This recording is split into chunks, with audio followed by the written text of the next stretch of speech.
portion of today's video is sponsored by Wink. Hello my dudes, my name is Tiffany. Welcome back to my series, Internet Analysis, where I like to research and discuss things relevant to social issues and media. Today, I want to talk about the reality TV to influencer pipeline. After such an intense last video, by the way, if you guys haven't seen it, my nearly hour-long video about teeth and dental care, I really enjoyed the process of making that video, but it was a lot. I'm so glad that you guys seem to have enjoyed it. But for this week, I just wanted something a little more simple. It is summer, so of course I am currently watching Love Island UK. I wanted to specify that I've never seen the US or Australian versions of Love Island, and I thought that was it. But according to the Wikipedia about the franchise, there's like almost 20 other versions of the show in different countries, so this video is referring to the UK one. If you're not familiar, it's a dating competition show where a bunch of hot, sexy singles live together in a villa, they couple up, new people get brought in, some people get kicked out, relationships are tested, and the winning couple at the end gets a cash prize. Pretty classic. Anyway, as I've been watching this show for the last few seasons, every year I think the same thing. The real prize of being on Love Island is becoming an influencer. But I think that's actually true for like almost all reality TV these days. Be on show, find love or win a prize, become an instant celebrity or influencer, then you get fame and fortune. But of course, it's not that easy. So again, in this video, I'm gonna focus mostly on Love Island UK because that is what has been filling up my brain lately. But a lot of my sources on these topics also mention The Bachelor, which is actually a franchise I have never watched. It's very much a reality TV to influencer pipeline though. A lot of these things also apply to recent hits like Too Hot to Handle, Love is Blind, etc. Obviously, the genre of reality TV is massive, so I'm not covering everything. It's not going to apply to everything. But if I miss anything related to your favorite reality show, let me know in the comments. I just find it so interesting to watch reality TV, get to know these quote-unquote regular people, but then also have the awareness that the second that they step out of that isolated environment, they're gonna have completely different lives. They're gonna be instant influencers, many of them at least. I just want to know more, you know, what are the highs and lows of this experience? And honestly, is it all worth it? By the way, sorry if throughout this video you can hear any sort of banging upstairs. My neighbors are up to something. So first I want to get a little bit into the history of reality TV, early reality TV. It's obviously changed a lot since its inception. The show credited as the first reality TV show is called An American Family from 1973, which focused on the Louds, a white affluent family in Santa Barbara, California. And it was considered revolutionary for its time, for its very raw documentary style. It was meant to expose this perfect looking family as not so perfect, which as we know today is like the premise of so much reality TV. It was the 70s, so the most shocking storylines included that the parents were getting divorced and that their son Lance was gay. As one of the first openly gay figures on TV, he quickly became an icon in the community. But reality TV didn't really catch on for a few decades. In 1992, The Real World premiered, and that definitely set the tone for a more dramatic situation where you do have a combination of real average people, but they're put into situations that are very different than real life. Then in the year 2000, Big Brother and Survivor premiered, so obviously those have been massive, very influential, very popular shows that are still on to this day. In 2003, we had The Simple Life, starring socialites Paris Hilton and Nicole Richie, who were essentially trying out what it was like to be poor and have to work difficult jobs. And on that note, Paris Hilton credits herself as the original influencer, of course. Capital O, capital I, original influencer. Girl boss life. Yeah. We can very much debate whether or not she deserves that title, but she definitely was an early adopter of this idea that you could market yourself in every different way and create an entire empire of products based on your brand and image. Either way, I think everyone has always known that being cast on a reality show, being on TV is a jumping off point for more, and if you're smart about it, you can figure out how to potentially capitalize off of that platform. The difference, obviously, with the rise of social media is that anyone in the spotlight through a reality show could then get their own social capital in the form of followers and a fan base, and they could market things directly to them. They didn't need the middleman of the traditional media opportunities. They could do sponsorships, or they could sell their own products directly to their fans. Before we continue, let's give a shout out to today's sponsor, Wink. Wink is a wine subscription service that crafts wonderful wines and delivers them directly to your doorstep. You start by taking their 1-minute quiz to get bottles matched to your taste preferences and any other desires you have. Do you want your wines to be sustainably made? Vegan? Winc has you covered. My fiance and I do like to try a new wine once in a while, have a glass at dinner while we're watching a movie or something, or Love Island, to be honest. And this is a very convenient, affordable way to do so. Gonna do a little unboxing. I have this cider from California. I am a fan of ciders, and I'm a Californian. This is Golden Child, and this is the wine I've been drinking throughout this video. Cape Roots Chenin Blanc? I cannot be pronouncing that right. My French teachers are crying. This is a Pinot Noir from Chile, Alma Libre. Nathan's a huge fan of red, so I'm very excited to try this with him. And last, we have this Fogland Riesling from Washington. I'm usually a white wine kind of gal. Also with Winc, there are no membership fees. You can skip a month or cancel your subscription anytime, and they will replace any bottle that you don't absolutely love, so you can rest easy knowing you're gonna get some great wines. If you'd like to try out Winc, you can use my link in the description to get 4 bottles for $29.95, and that includes free shipping. The promo code is added automatically at checkout. Cheers. Santé.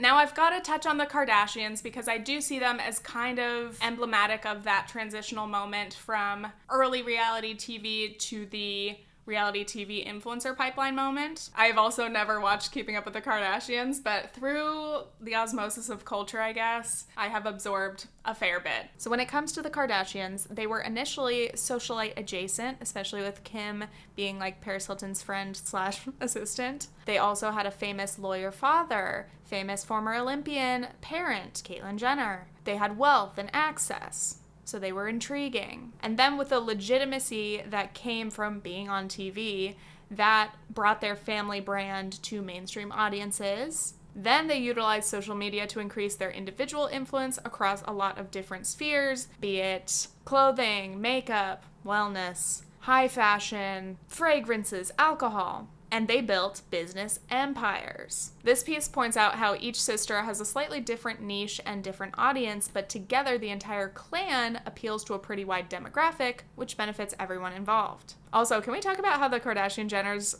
pretty much had a content house? What do you call a group of influencers who more or less live together, create content together, always cross-promote to make the entire group more popular? When it comes to their influencing, years ago, they frequently posted a lot of pretty shameless, low-effort sponsored posts for sketchy products. On Instagram these days, they mostly promote their own brands as well as each other's. It's a lot more rare for them to have outside sponsorships, but they still pop up occasionally, like that sketchy curated businesses giveaway thing, though I think Scott Disick runs that, so he's part of the clan. And most annoyingly, they still don't properly disclose their ads. It is always unclear or not declared which companies they own or are invested in versus the products that they're just being paid to promote. Anyway, I think Keeping Up with the Kardashians came at the right moment with the rise of social media and especially Instagram.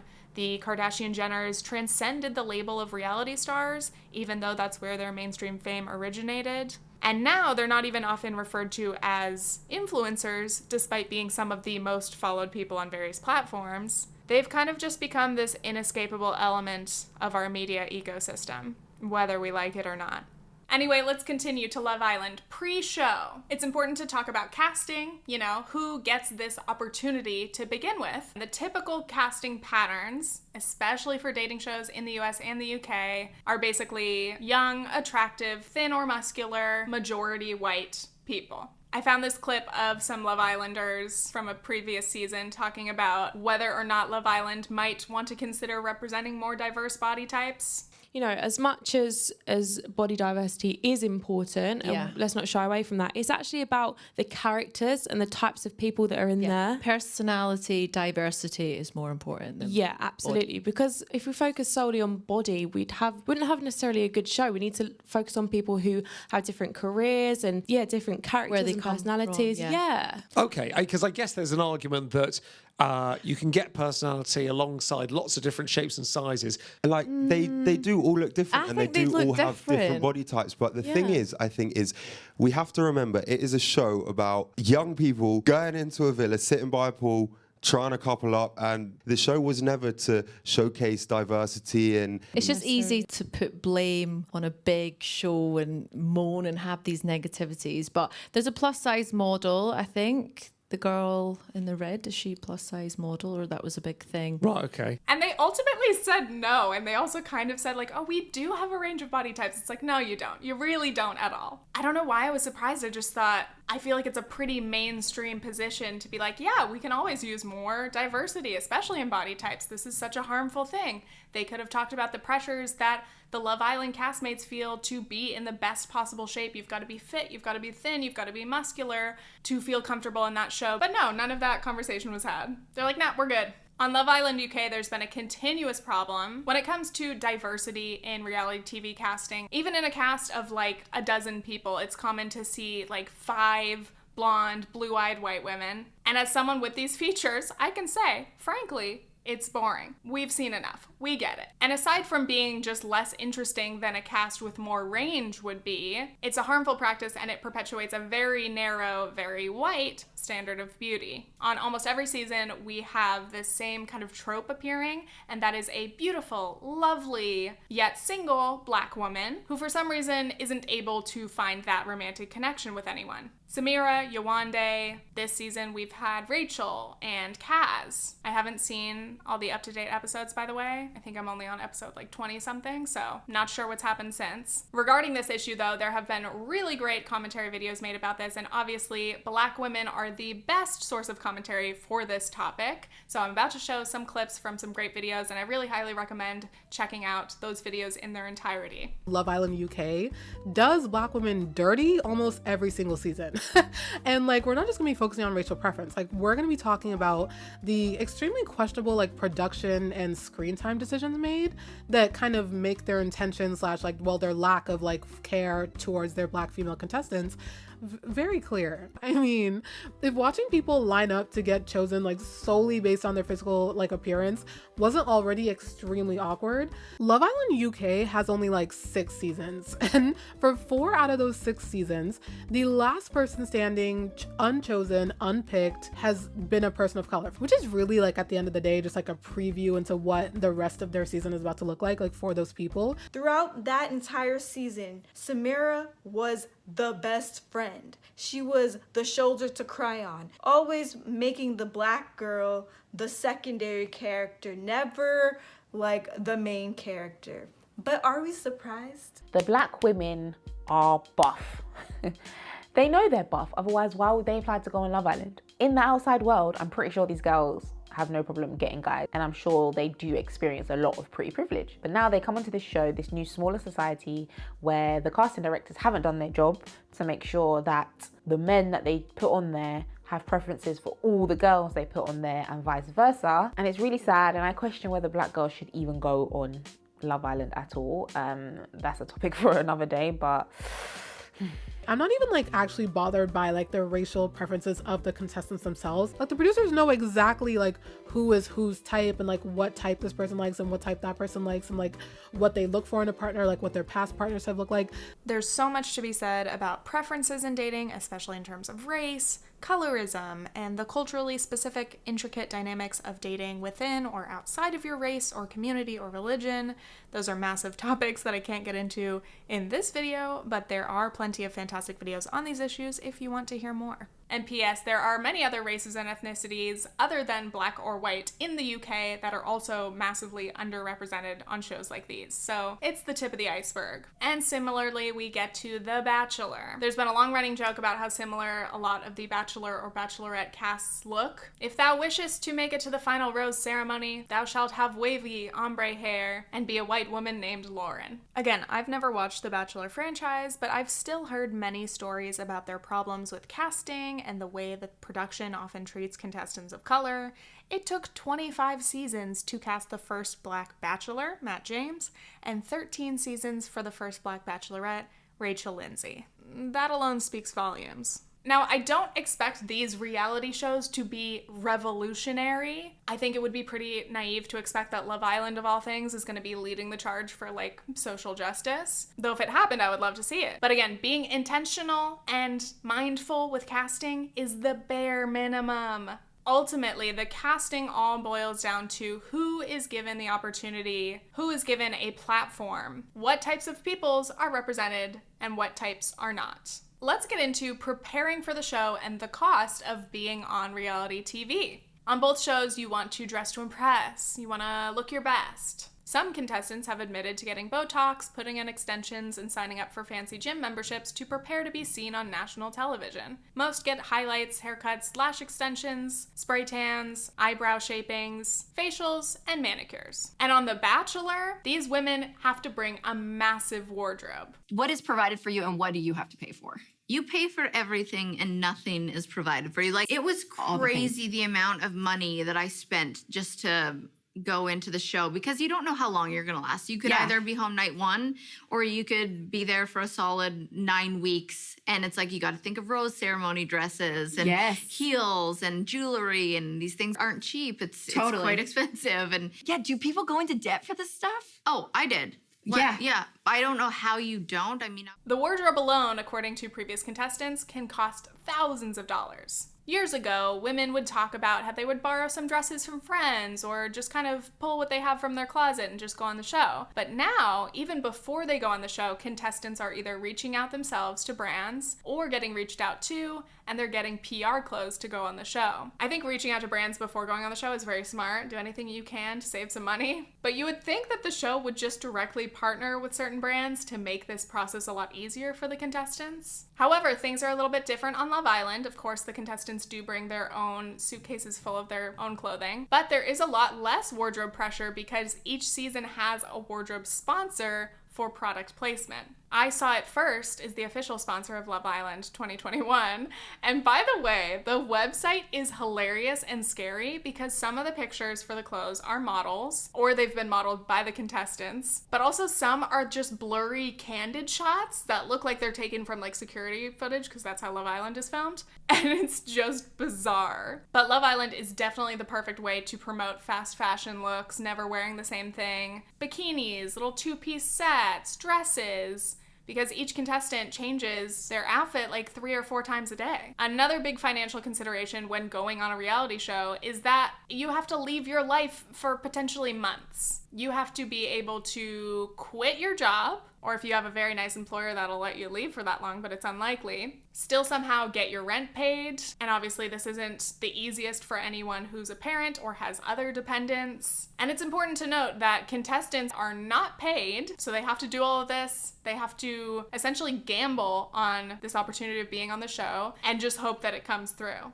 Finally, during the show, there's a big discussion about the right reasons, going on these shows for the right reasons. Even though we all know that becoming famous is essentially an assumed result of being on reality TV these days, the cast members are all expected to pretend like this has nothing to do with their motivations to be on reality TV. Like on this season of Love Island, there was a moment where one of the guys left and the girl he was coupled up with, he said something about this being a good opportunity for her. She should stay for the opportunities. And another Islander got upset because she was like, it's not about the opportunities, it's about finding love. It's like, come on. This is a big discussion on The Bachelor and Bachelorette as well. A contestant's reasons are right only if they are on the show to fall in love with its lead and get married. Conversely, if at any time during filming a contestant lets slip that they went on The Bachelor because they wanted to travel or promote their tequila brand or expand their opportunities, they're decidedly labeled as not here for the right reasons. Finally, after the show, your season is done, you get let out of isolation, either the villa or the Bachelor world. For these types of shows,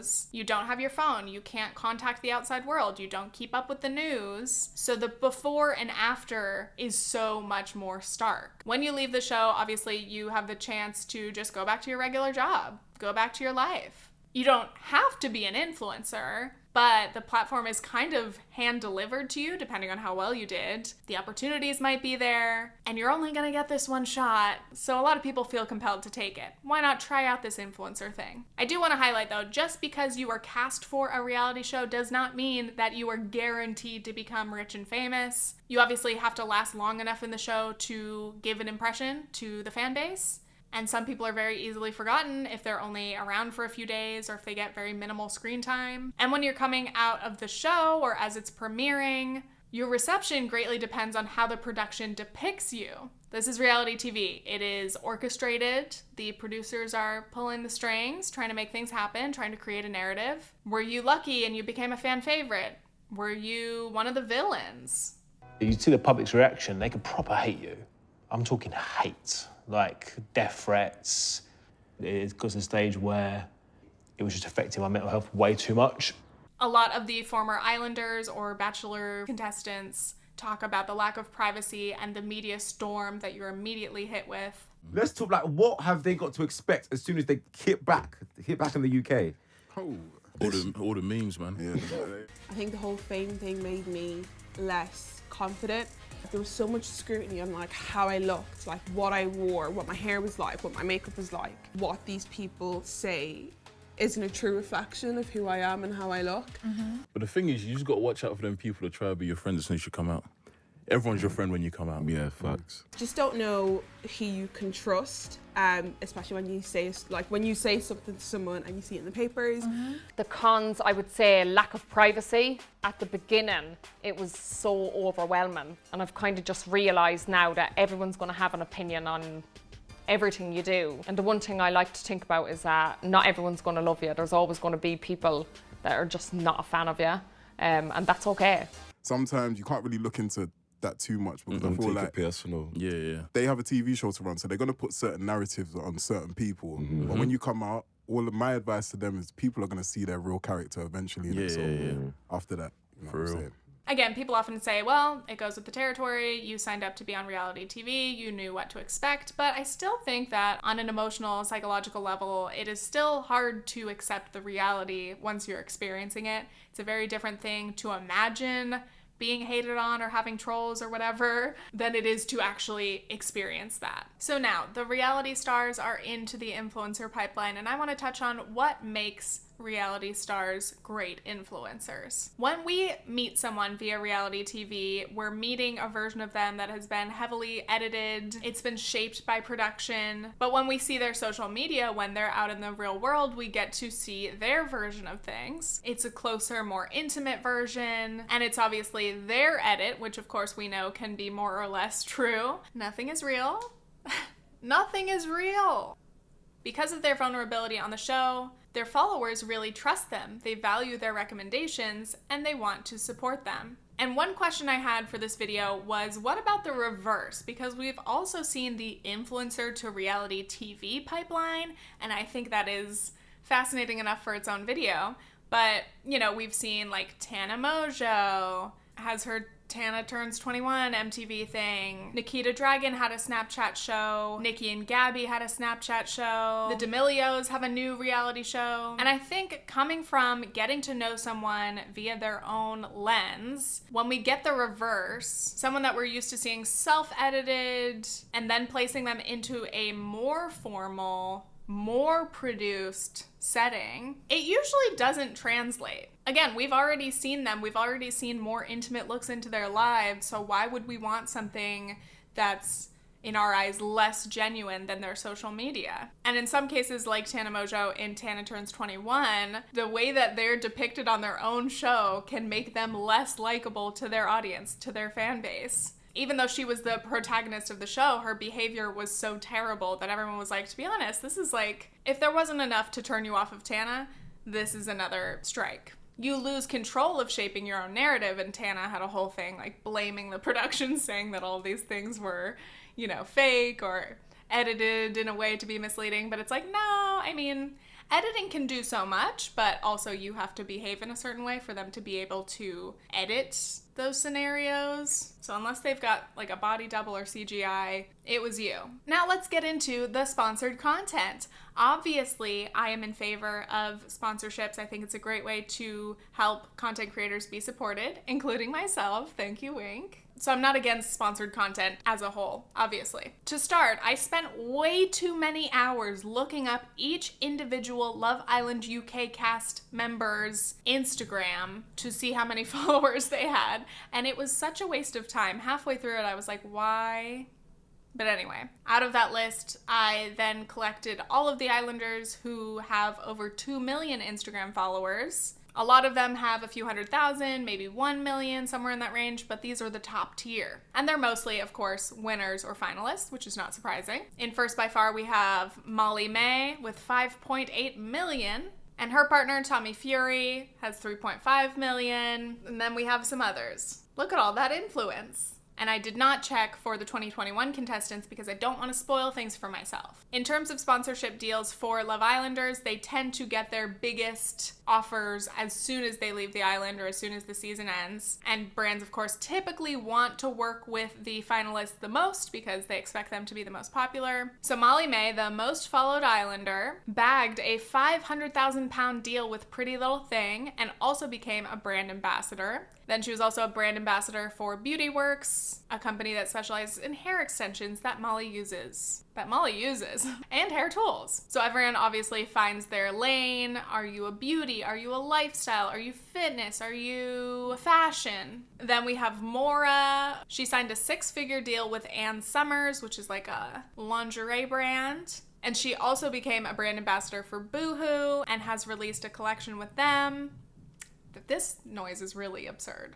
I hope you guys can't hear it, but it's a lot. Then Amber Gill, who won her season, signed a brand deal with Miss Pap for £1 million after leaving the villa. That is the biggest Love Island payout deal that I've seen, and we love it for Amber. Here are some other deals with other Islanders. Fast fashion, again, seems to be a major trend. On The Bachelor, there's a kind of running joke again about their FabFitFun sponsorships. I guess FabFitFun had originally worked with YouTubers, I remember, back in the day, and then they also got into Bachelor contestants. And then on the men's side, obviously a lot of the guys also do these sponsorships. They do their fair share of influencing. I noticed while going through their profiles, a lot of them do coaching, which is always interesting because sometimes it's like a vague, like, do you mean like a scam MLM type of coaching? Do you mean some sort of scheme? Like, are you coaching people on how to be coaches? That's interesting. A lot of them also are like personal fitness sort of coaches as well. So they're doing their thing. They've got their niche. Then other major opportunities include spin-offs and crossover appearances. This is kind of in that realm of becoming a television personality. So after you leave your season of a show, you can get featured in crossovers or spin-offs and stay part of the larger show's universe as long as you can. Because obviously with every other show that you're on, other podcasts, other things, you have the potential to continue gaining more fans, more exposure. If you were a contestant on The Bachelor or The Bachelorette, obviously the next best thing after that would be to be cast as the next lead.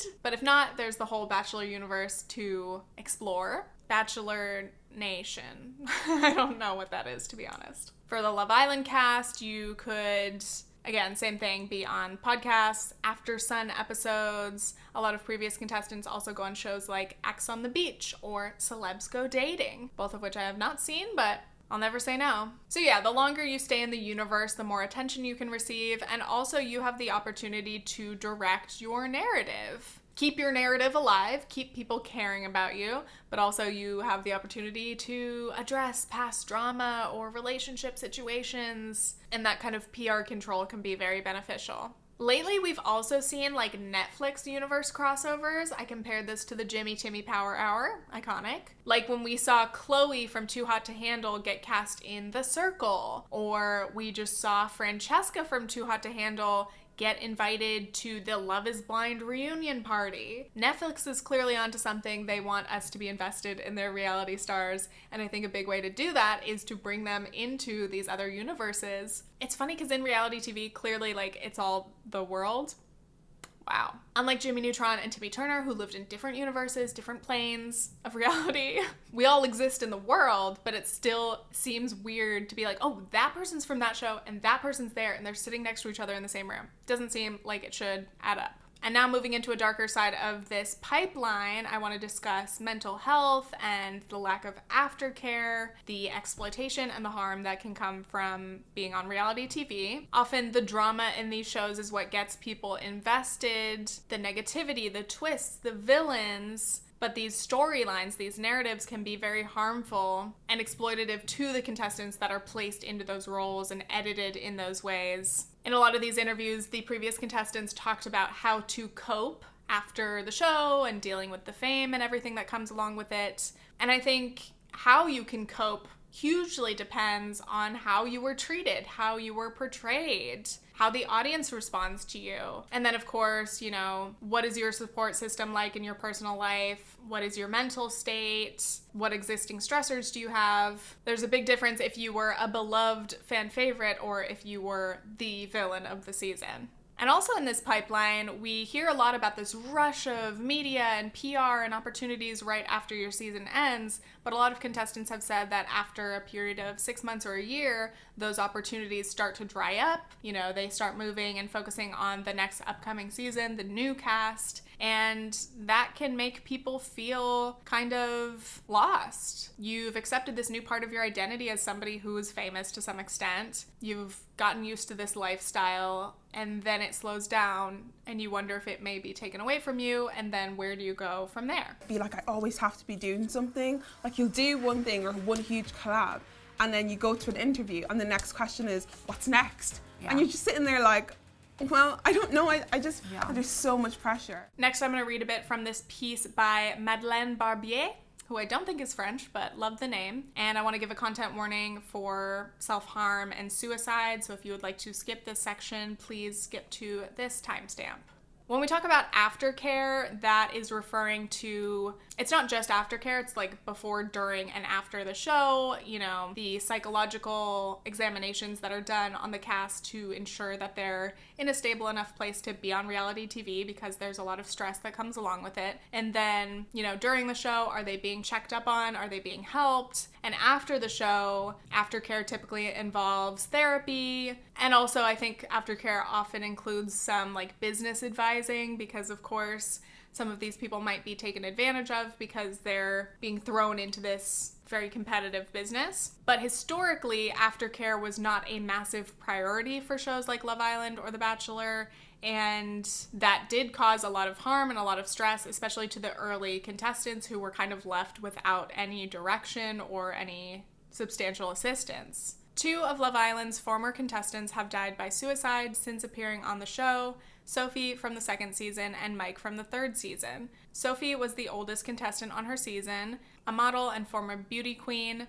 Mike was one of the villains of season 3, sent in to stir the pot. It's important to note that nobody has directly blamed these shows for the deaths of these contestants, and also from Love Island's former host, Carolyn Flack. But it could have, of course, been a contributing factor. All of the stress from the show and the aftermath of the show could have contributed to any of their existing problems or their mental state, so that's just to be noted. Across the entire genre, 38 former reality TV stars have ended their lives. Many discourses that surround this issue focus on the shows themselves and the producers' failings to provide aftercare. Other conversations concentrate on the intense trolling that happens to reality stars over social media. Still others point toward the tabloids and their invasive articles. How much of an effect can this show have on your mental health? Oh, it can have a massive effect on your mental health, like seriously, because for people like us as well, young black men, we don't really talk about that too often. So I feel like it's something that we really got to push. Nothing can really prepare you for what you're going into. It's sort of telling somebody the water's freezing, jump into it. They're never going to know how cold that water is until they're in the water. I think for me, it took me about 6 to 12 months to fully adjust to this new lifestyle. So I feel that if I was forced to probably see a psychologist every month, I could benefit on probably speaking about my anxieties and my worries and work through them with her.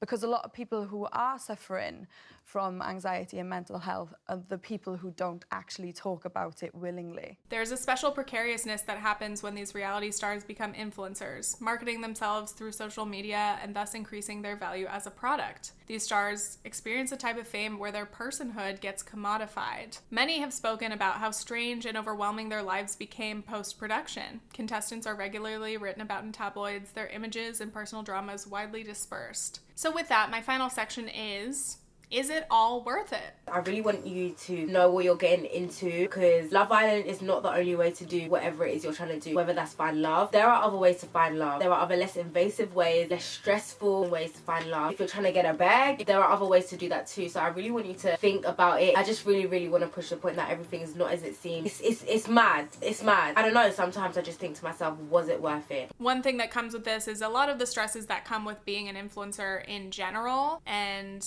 I've made made plenty of videos about that recently. You know, the questions of longevity and, you know, how can you build something more sustainable? How can you build a career instead of just, you know, a couple of years of doing sponsored posts? And also questioning if this is something that you want to do long term, if you want to continue being a public figure with everything that comes along with that. Or do you want to just take the opportunities as they come, ride it out, make your money, and leave when you're over it? A lot of the interesting articles I read about this talked about the alienation that you experience as a reality star and also as an influencer, and also the commodification of yourself, your persona. Barbier's article continues, even though many reality stars may be able to make a living off of simply posting their leisure activities, being an influencer is still labor, and it is often all-encompassing labor. An influencer's whole personhood and identity collides with the fact that they are products themselves.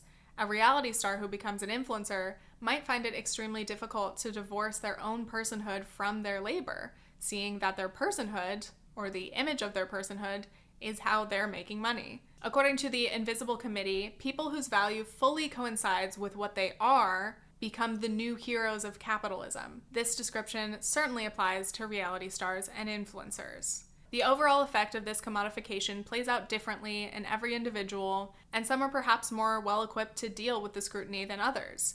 Perhaps others are less able to consolidate the monetized self with the other self, the healing, growing, imperfect, unquantifiable self. And this idea of commodification of the self brought me back to Paris Hilton, our resident girl boss. Hilton says she flies something like 250 days out of the year for work. And aside from the massive environmental impact of that, that just sounds exhausting. In her Paris documentary, one of the things she mentions is that it's her goal to make $1 billion. Get it, girl boss? She talks about her rigorous schedule. She's always working. She's always working on the next project. She's always promoting something. And in her, small amount of spare time, she books her DJ sets and she makes more money. Her life is all about making money, selling her brand, selling her image, creating more products to sell to her fan base. Paris Hilton is so synonymous with her brands and her products. And this carefully constructed image that she has talked about is, to an extent, a character, this dumb, ditzy blonde. That's hot. Every element of herself has been commodified to the extent that she said she only recently started to figure out who she actually is as a person. So again, is it worth it to pursue being an influencer and commodifying yourself to this extent? All of the downsides have been pointed out, but again, we live under capitalism, and I understand, despite the downsides, why the potential financial benefits can make this endeavor seem worth it. I certainly have my conflicts about being a YouTuber and the fact that ultimately my content is created for money. This is my job. This is how I earn a living, and that does interfere with my creative process. I can't make art for art's sake. I have to consider the business side of it. I have to consider that I am selling a commodified version of myself or my thoughts or whatever. And I work with sponsors because they pay me like the bulk of my earnings. Currently, I've been in this headspace of, okay, I want to work hard while I can, while I have this opportunity. I want to save money and hopefully build myself a bit of a nest egg, some retirement savings, maybe a down payment for a home. And if I can succeed in that, then maybe it makes, all the other stresses and stuff worth it. Again, not saying that being a YouTuber is the hardest job. It is not. But I do deal personally with a lot of emotional and mental stresses in this role. But even if I succeed in, saving as much money as I can, still living in the US because of our lack of a social safety net, most of us, no matter how much money we're able to scrape up and save, are still like one medical emergency away from bankruptcy. Cheers to that. Giving myself an existential crisis, one video at a time. Thank you, Wink.